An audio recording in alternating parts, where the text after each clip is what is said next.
Hi friends, मैं Awanish Singh KYMS academy से CMAT के लिए स्टैटिक जीके का हिस्ट्री प्री हिस्ट्री हम लोग कंप्लीट कर रहे हैं या एंशिएंट इंडिया कंप्लीट कर रहे हैं, जिसमें हमने पिछले क्लास में देखा था कि कैसे मगध हमारा ओरिजिनेट हुआ और राइजिंग ऑफ मगध हमने देखा था, जिसमें डिफरेंट डायनेस्टीज देखे थे। कौन थे मौर्यास, कैसे मौर्यंस आए, ये हमने देखा। मौर्यन का इंपॉर्टेंट किंग कौन कौन से थे, ये सारी चीजें देखा। आप जानते हैं इन्हीं के पैरेलल कहीं बहुत सारे नए रिलीजन इंट्रोड्यूस हो रहे हैं या सेक्ट इंट्रोड्यूस हो रहे हैं। क्लियर है? जिसमें से इंपॉर्टेंट जैनिज्म, बुद्धिज्म और भी हैं, पर इंपॉर्टेंट हमें जैनिज्म और बुद्धिज्म ही है, क्योंकि ये बहुत अच्छे से स्प्रेड हुए। क्लियर है? तो हम ये देख रहे हैं कि इंडिया में बुद्धिज्म आया, हम आज बुद्धिज्म पढ़ने वाले हैं। और ये बुद्धिज्म ने एक जो हमारी ऐसी कल्चर जिसमें बहुत सारे ऐसे प्रैक्टिसेस इंट्रोड्यूस हो गए हैं जो लोगों के लिए भारी पड़ रहे हैं या लोग उसको प्रैक्टिस नहीं कर पा रहे हैं, उससे कहीं ना कहीं सोसाइटी को छूट मिलेगी, छुटकारा मिलेगा और हमारा जो रिलीजियस कंडक्ट है वो थोड़ा सुधरेगा। ठीक है? तो जैनिज्म का इंट्रोडक्शन हम लोग बुद्धिज्म का, सॉरी, तो हम देखते हैं बुद्धा जो है वो 6th सेंचुरी BC में आते हैं। बुद्धिज्म 6th सेंचुरी BC में आता है। ठीक है? इसमें जो रिजिडिटी है ना वैदिक कल्चर का, हम देखते हैं लेटर वैदिक एज में क्या होता है, कर्मकांड जुड़ जाते हैं बहुत सारे। मतलब ऐसे कर्मकांड जुड़ते हैं जो लोगों को डोनेट करना, किसी के डेथ में बहुत सारी डोनेशन और मोक्ष मिलने के लिए चीजों को दान करो, पूजा कराओ, पाठ कराओ, बहुत सारे ऐसे रिचुअल्स जुड़ गए हैं, रिजिड रिचुअल्स, जो एक नॉर्मल इंसान के लिए थोड़ा सा टफ पड़ रहा है। ठीक है? और मेटेरियलिज्म बहुत ज्यादा हमारी सोसाइटी में घुस गया है। हर चीज को पैसे या ऑब्जेक्ट से तौला जाने लगा है। इसी बीच में क्या होता है कि सिद्धार्थ आते हैं, जिनको आगे बुद्धा बोलेंगे, गौतम बुद्धा, है ना।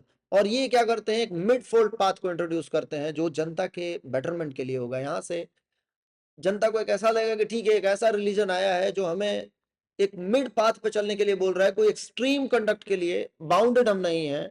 मतलब बुद्धा का जो टीचिंग है उसको फॉलो कर लो और अपने नॉर्मल लाइफ कंडक्ट को करते रहो। बहुत सिंपल और इजी लैंग्वेज में मैं आपको बोलूं तो लाइफ इजी हो गया है बुद्धिज्म के आने से।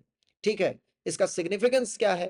तो भाई पॉपुलरिटी, चूंकि ये बहुत सिंपल चीजों को इंट्रोड्यूस करता है, चीजों को बहुत घुमाता नहीं है बुद्धिज्म, तो इसकी पॉपुलरिटी बहुत तेजी से हो जाएगी और इंडिया में बहुत तेजी से लोग बुद्धिज्म को फॉलो करने लग जाएंगे। तो चलिए देखते हैं बुद्धा कौन थे, कहाँ से ये बुद्धिज्म की स्टार्टिंग हुई।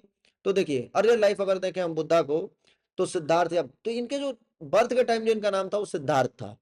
और बर्थ जब हुआ था इनका, तो बर्थ इनका हुआ था जो करंट नेपाल है ना, वहां पर लुम्बिनी एक विलेज है। और जो लुम्बिनी में कपिल वस्तु एक जगह है, मतलब वहां पर इनका बर्थ हुआ। ठीक है?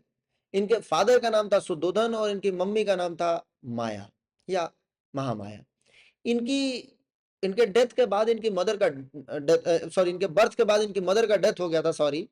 और फिर क्या होता है कि इनकी जो स्टेप मदर है प्रजापति गौतमी, वो इनको पालती है। ठीक है?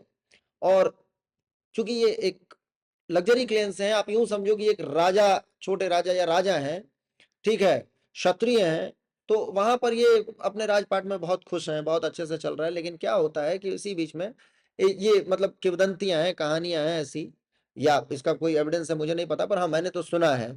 तो मैं आपको बताता हूँ क्या होता है कि पहले कुंडली और पंडित जी आते थे भविष्य देखने के लिए, तो वो आते हैं, इनके भी फादर जो है वो शुद्धोधन, वो बुलाए होंगे। और वो देखने के बाद बोलते हैं कि इनके बहुत ज्यादा मतलब चांसेस हैं कि आगे चल के एस्थेटिक लाइफ या एक संत की जीवन जीने लग जाएं। और इस चीज से वो बहुत परेशान होते हैं। बोले ऐसा कारण क्या होगा? तो बोलते हैं कि ऐसा कुछ तकलीफ देख लें या कुछ देख लें जिससे इनका एकदम से मन बदल जाए। तो जब भी ये राज्य में बाहर निकला करते थे, तो जो भी बीमार और ऐसे लोग होते थे उनको छुपा दिया जाता था। मतलब पहले ढोल बजा करके अनाउंसमेंट होता था कि सिद्धार्थ आने वाले हैं और आप लोग हट जाइए, एंड देन आफ्टर ये जाते थे घूमने। पर इसी बीच में क्या होता है कि इनका हो जाता है मैरिज, और मैरिज के बाद एक बेबी का बर्थ होता है जिसका नाम है राहुल। ठीक है?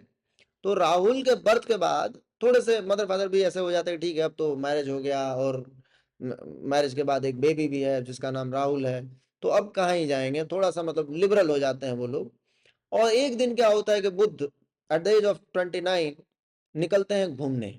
और जब घूमने निकलते हैं तो जो इनका सारथी है, आप जानते हैं पुराने राजे रजवाड़े जाते थे तो रथ पे बैठ के जाया करते थे, घोड़ा रथ खींच रहा है, सारथी रथ चला रहा है और बुद्ध बैठे हुए हैं।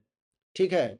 तो चन्ना जो है वो इनका चैरियट बना हुआ है, चैरिटर बना हुआ है, रथ चला रहा है और ये बैठे हुए जा रहे हैं। तो एकदम से देखते हैं एक ओल्ड मैन, तो उनने एकदम से पूछा होगा कि ये क्या है, तो बोले ये ओल्ड मैन है। तो फिर उनने पूछा होगा ये क्यों हो गया ऐसे, बोले हम सब हो जाएंगे। मतलब कुल मिलाकर के हम सभी को एक दिन बूढ़ा होना है, ठीक है। फिर आगे चलते हैं तो देखते हैं एक सिक पर्सन, एक बीमार आदमी जो बहुत पेन से तड़प रहा है। तो फिर इन्होंने पूछा कि चन्ना ये क्या है। चन्ना इनका चैरिटर है, मैं बार बार रिपीट कर रहा हूँ, याद रखना एग्जाम में पूछा जाता है कि बुद्ध का जो चैरिटर था, मतलब जो सारथी था वो कौन था, तो चन्ना था। क्लियर है। तो उसने बोला कि ये एक बीमार आदमी है। तो बोले ये क्या हम भी बीमार पड़ते हैं, बोले बिल्कुल पड़ते हैं। हर इंसान जो जन्म लिया वो बीमार पड़ेगा, बूढ़ा होगा, और तभी ये देखते हैं एक डेड पर्सन। बोले वो मतलब एक कहीं फिनरल के लिए किसी को ले जा रहे हैं, बोले अभी ये क्या होगा, बोले वही इंसान पहले बूढ़ा होता है, फिर बीमार होता है और मर जाता है, ऐसा कुछ काइंड ऑफ कहानी चल रही होगी, ठीक है। मतलब हमारे एग्जाम पॉइंट ऑफ व्यू से इंपॉर्टेंट चीज ये है कि ये जाते हैं घूमने और ये देखते हैं चार तरह की चीजें, एक बूढ़ा व्यक्ति, एक सिक पर्सन बीमार आदमी, और एक dead body. And then after देखते हैं एक एस्थेटिक पर्सन, मतलब एक ऐसा संत जो बैठ करके डीप मेडिटेशन कर रहे हैं और बहुत सुकून है उनके जीवन में। पूछते हैं ये क्या है, बोले ये सैल्वेशन, मोक्ष के लिए ऐसा समझ लो कि भगवान से कनेक्ट करने की कोशिश कर रहे हैं, गॉड से अपने आप को कनेक्ट करने की कोशिश कर रहे हैं। बोले अच्छा ऐसा भी होता है, बोले हाँ।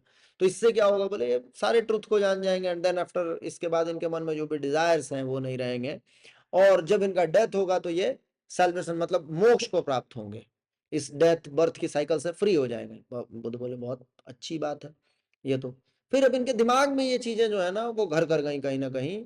और पूर्णिमा, चूंकि बुद्ध पूर्णिमा बहुत इंपॉर्टेंट डेट है, इसी के दिन इनका बर्थ हुआ था, इसी के दिन इन्होंने घर छोड़ा था, इसी के दिन इन्होंने इनको सुपीरियर नॉलेज गेन हुआ था, और इसी के दिन शायद इनका डेथ भी हुआ था। तो बुद्ध पूर्णिमा बहुत इंपॉर्टेंट डेट है, आप याद रखेंगे।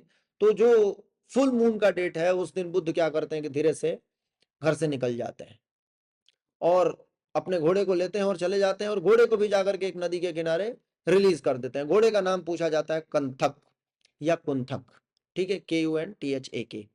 तो कुंतक के साथ जाते हैं और वहां जाकर के उसको भी रिलीज कर देते हैं। देन आफ्टर जाते हैं ये कहाँ, तो वैशाली। वैशाली में इनको मिलते हैं अलार कलाम, जो इनके पहले टीचर बने, जिनने इनको नॉलेज दिया कि कैसे मेडिटेशन करना है और क्या करना है। फिर उसके बाद ये जाते हैं कुछ और टीचरों से मिलते हैं, और मिलने के बाद फिर ये धीरे से पहुंच जाते हैं बोध गया, ठीक है। बोध गया में एक पीपल का पेड़ देखते हैं, बनियान ट्री, उसके नीचे बैठ जाते हैं और डीप मेडिटेशन 6 ईयर तक डीप मेडिटेशन करते हैं।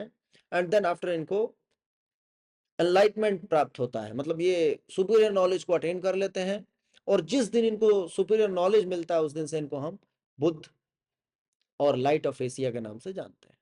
इसके बाद ये अपने लाइफ के 45 ईयर तक उस जो ट्रुथ इनने सीखा है, जो इनको सुपीरियर नॉलेज मिला है, उस नॉलेज को लोगों में स्प्रेड करते रहेंगे, ठीक है। 80 ईयर की एज में इनको कुशीनगर में महापरिनिर्वाण। अच्छा एक बात और ध्यान रखना, बुद्ध ने जो घर छोड़ा उसको क्या बोलते हैं, महाभिनिष्क्रमण, ठीक है। बुद्ध ने को जब डेथ हुआ तो डेथ के टाइम क्या होता है कि उसको क्या बोला जाएगा, तो महापरिनिर्वाण, मतलब इनको सैल्वेशन मिल गया, मोक्ष मिल गया। जब भगवान थे अब इनको क्या ही मोक्ष, तो भगवान है खुद ही, आप ऐसे समझ लो। तो क्या होता है कि महापरिनिर्वाण, इनका डेथ को महापरिनिर्वाण को अटेन कर लिया इनने, महापरिनिर्वाण आप ऐसे याद रखेंगे। इसके बाद बुद्धिज्म को ज्वाइन करने को क्या बोलते थे, धर्म चक्र परिवर्तन, और उसके लिए भी एज लिमिट लगा रखी थी, क्योंकि मतलब बहुत छोटे बच्चे को इसमें हम ऐड नहीं करेंगे। एक मेंटल स्टेबिलिटी आने के बाद, एक मेंटल डेवलपमेंट के बाद ही हम किसी को बुद्धिज्म में कन्वर्ट क्या है, मतलब बुद्धिज्म को वो फॉलो कर सकता है। क्लियर है, तो ये हम ध्यान रखेंगे। साथ में इनके कुछ हमसे सिंबल पूछे जाते हैं कि इनके डेथ का सिंबल क्या है, बर्थ का सिंबल क्या है, तो फुटप्रिंट इनके डेथ का सिंबल है, बर्थ का सिंबल लोटस है। तो ऐसी चीजें हमसे पूछा जाएगा। सुपीरियर नॉलेज अटेनमेंट का सिंबल क्या है, तो बोधि ट्री आप जानते हैं, बोध गया में जितने भी लोग जाते हैं बोधि ट्री को देखने जाते हैं, ठीक है। तो वहां पर ये रिवर के किनारे बैठे हैं, इनको 6 ईयर के डीप मेडिटेशन के बाद नॉलेज अटेन होता है, और देन ये लाइट ऑफ एशिया के नाम से जाने जाते हैं। यहां तक हमारे बुद्ध की कहानी आपको कंप्लीट होती है। अब ये जो नॉलेज है इसके साथ ये सबको, अब बुद्ध का डेथ कैसे हुआ ये एक कंट्रोवर्शियल बातें हैं, हम उसमें ना पढ़ें। आप ये ध्यान रखना कि एक चुंद वहां की फीमेल है, और वो क्या करती हैं, बुद्ध को फूड देती हैं, और देन आफ्टर ये बीमार हो जाते हैं। उनका लास्ट फूड था, ऐसा हम कह सकते हैं। ठीक है, बुक्स जब हमने पढ़ा तो उसमें पढ़ा शुक्र मध्दव। शुक्र मध्दव का मतलब होता है मशरूम, तो ऐसा समझ लीजिए कि मशरूम इनको दिया गया या शुक्र मध्दव, आप बस याद रखना वो मिला। और वो खाने के बाद बुद्ध का चूंकि एज हो गया 80 ईयर, तो फूड पॉइजनिंग काइंड ऑफ कुछ हुई और बुद्ध फिर बीमार हुए और यहाँ पे इनको महापरिनिर्वाण मिल गया। क्लियर है, ये चीजें आप याद रखना। इनने 4 नोबल ट्रूथ बताया, बहुत इंपॉर्टेंट है। Life is filled with suffering और सॉरो, ये याद रखना। दुखा, तन्हा, निरोधा, ठीक है, निरोधागामी, ऐसी चीजें इनने बताया। फिर इनने बताया कि इस सफरिंग को एंड करने के लिए 8 फोल्ड पाथ हैं जिनको आपको फॉलो करना पड़ेगा, और इस 8 फोल्ड पाथ के बाद ही आपको आपके जो भी सफरिंग्स हैं वो कंप्लीट होंगे। क्लियर है। फिर इनने बोला कि अगर आपको बुद्धिज्म को फॉलो करना है तो आपको राइट स्पीच देखना पड़ेगा, राइट एक्शन लेना पड़ेगा, राइट लिवलीहुड अपनाना पड़ेगा, ये सारी चीजें। तो 8 फोल्ड पाथ में क्या क्या है थोड़ा सा आप देख लेना, इसमें हमने मेंशन कर दिया है। ठीक है, फिर उसके बाद आता है कि बुद्धिज्म कैसे फैला। तो जो किंग हैं, मर्चेंट्स हैं, कमांडर्स हैं, जो भी लोग हैं, इनकी सिंप्लिसिटी से अट्रैक्ट होते गए। और बुद्धा क्या करते थे, अच्छा ये भी पूछा जाता है कि बुद्धा ने सबसे पहले अपना सरमन कहाँ दिया था, तो याद रखना यूपी में डियर पार्क है, वहां पे इन्होंने अपना सरमन दिया था, मतलब उपदेश दिया था। ठीक है, इसके बाद आप जानते हैं अशोका आया, बहुत सारे किंग हैं जो बुद्ध के फॉलोअर बने हुए हैं। अशोका जिसमें सबसे डीप फॉलोअर है, और अशोका के टाइम पे बुद्धिज्म को बहुत ज्यादा फैलाया गया। ठीक है, ये ध्यान रखना। और Sri Lanka, central Asia, south Asia, चारों तरफ बुद्धिज्म फैलता गया। क्योंकि इनकी जो सिंप्लिसिटी है, मिड फोल्ड पाथ है, उसको सभी लोग एक्सेप्ट कर रहे हैं। बुद्ध के जो टीचिंग है वो बहुत ही, मतलब एक यूं समझो कि आप बहुत ही ज्यादा अट्रैक्टफुल टीचिंग है, उससे लोग अट्रैक्ट हो रहे हैं, और उस चीजों में ट्रूथ है तो लोग उसको एक्सेप्ट किए जा रहे हैं। ठीक है, फिर इनने मोनेस्ट्रीज बनाई, विहार्स बनाए, और उसमें बहुत सारे बुद्ध मॉन्क रहते थे। वो जगह जगह पे जाकर के अपने रिलीजन के बारे में लोगों को बताते थे, और बताने के बाद देन आफ्टर इसको लोगों को समझ आता था कि हाँ what is Buddhism and how to conduct और हाउ टू फॉलो बुद्धिज्म। तो इस तरीके से हमारा बुद्धिज्म पूरे दुनिया में लगभग फैलता गया। ठीक है, चाइना, तिब्बत, कोरिया, जापान, सभी जगह फैला थ्रू सिल्क रूट। ठीक है, इसके बाद हमसे पूछा जाता है कि इनके 3 गोल्डन जेम्स और होली जेम्स क्या हैं, तो बुद्ध, धम्म, संघ, ये पूछा जाएगा। बुद्धम शरणम गच्छामि, धम्मम शरणम गच्छामि, संघम शरणम गच्छामि। आप जब भी कहीं जाएंगे बुद्धिस्ट टेम्पल में तो ये आपको बजता हुआ सुनाई देगा। ये इनका होली जेम्स है, या आप यूं समझो कि त्रिरत्न है। ठीक है, तो ये याद रखेंगे हम। फिर उसके बाद सिंबल और प्रैक्टिस ऑफ बुद्धिज्म, तो देखो धर्म व्हील, ठीक है, धर्म चक्र जिसको बोला गया, ये 8 फोल्ड पाथ को रिप्रेजेंट करता है। लोटस प्योरिटी एंड एनलाइटमेंट का पार्ट नहीं है। लोटस जो है वो बर्थ को बताता है बुद्ध के, जो एनलाइटमेंट है वो बताता है बोधि ट्री। ठीक है, तो ये थोड़ा सा देख लेना। मेडिटेशन, चैंटिंग, एथिकल लिविंग, ये सारी चीजें थी। नॉन वायलेंस, सेल्फ डिसिप्लिन, तो कुछ चीजें ऐसी हैं जो बुद्धिज्म की ओर हमें जाने पे फॉलो करना पड़ेगा, और वो चीजें यहाँ पर हैं। क्लियर है। बुद्धिज्म जो है वो सोसाइटी को क्यों, कैसे इन्फ्लुएंस करता है, तो आप जानते हैं महाजनपदास जो हैं उस समय के, वो सारे राजा और लोग जो हैं वो बुद्धिज्म को सपोर्ट करते हैं। फॉरेन इन्वेजन हुआ महाजनपदास पे, उस समय जो लोग आए उनने बुद्धिज्म के बारे में सीखा।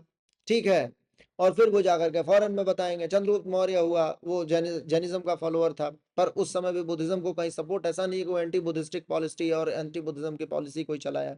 तो बुद्धिज्म को कहीं ना कहीं राजाओं से सपोर्ट मिला हुआ है, और सोसाइटी में एक डीप अपना छाप छोड़ते हुए बुद्धिज्म आगे बढ़ रहा है, जो आज भी आप देख रहे हैं सोसाइटी में।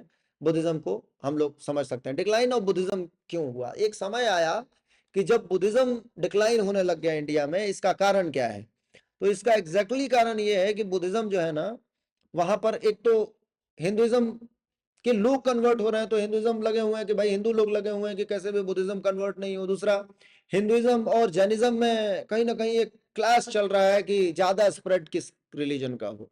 तीसरी चीज ये है कि बुद्धिज्म में, ऐसा मैंने बुक्स में पढ़ा है कि एक थर्ड सेक्ट आ गया था जो उसी प्रैक्टिस को करने लग गया था जिस प्रैक्टिस से हम लोग भागे थे, मतलब रिचुअल प्रैक्टिसेस, कुछ डीप रिचुअल प्रैक्टिसेस जैसे जादू वादू कुछ ऐसा। तो इससे, ठीक है, फिर उसके बाद क्या हुआ, मोनास्ट्रीज खत्म होने लग गई एशिया, और इस्लामिक रूलर्स जो आए उनने बहुत ज्यादा उनको सपोर्ट नहीं किया। तो इस तरीके से, और दूसरे और रिलीजन इंट्रोड्यूस होते गए, तो बुद्धिज्म धीरे धीरे धीरे धीरे इंडिया में दबता गया।